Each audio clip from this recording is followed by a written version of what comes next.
সারা রাত মোবাইল টিপে সকাল 9টা থেকে মোবাইলের মাঝে চার্জ নাই, মোবাইলের মাঝে চার্জ নাই। এবার মাইকিং চলে সকাল 8টা থেকে বিকাল 4টা পর্যন্ত কারেন্ট থাকবে না।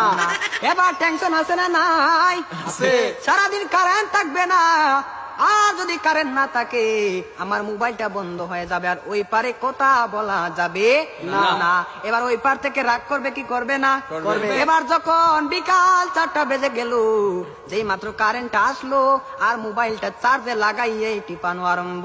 এবার মেসেজ করে হাই, এবার গিয়ে দেখে ওই পার থেকে ব্লক করে দিছে, ব্লক করে দিছে।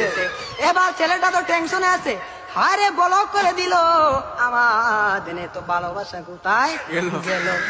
এবার 2 দিন পরে ব্লকটা খুললো, 2 দিন পরে ব্লকটা খুললো। এই 2 দিনের মাঝে ছেলেটার আরেকটা হয়ে গেছে, আরেকটা হয়ে গেছে। এবার মেয়েটা বলে তোমার সাথে আমি পালিয়ে যাব, আমাদের বাড়িতে মানবে না, চলো আমরা পালিয়ে যাই। আমি রাগ করেছিলাম, আমার রাগ তুমি কেন ভাঙ্গাও না? আর ছেলেটা রাগ কি ভাঙ্গাবে? এই 2 দিনের মাঝে আরেকটা কপালের মাঝে জুইটা গেছে।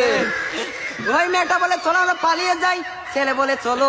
এবার ছেলেটা মনে মনে ভাবে তোমার একটা শিক্ষা দিতে হবে। এবার মেয়েটা সকালে স্টেশনের মাঝে গাড়ি গুটি লইয়া রেডি। এবার ছেলেটা তো আসে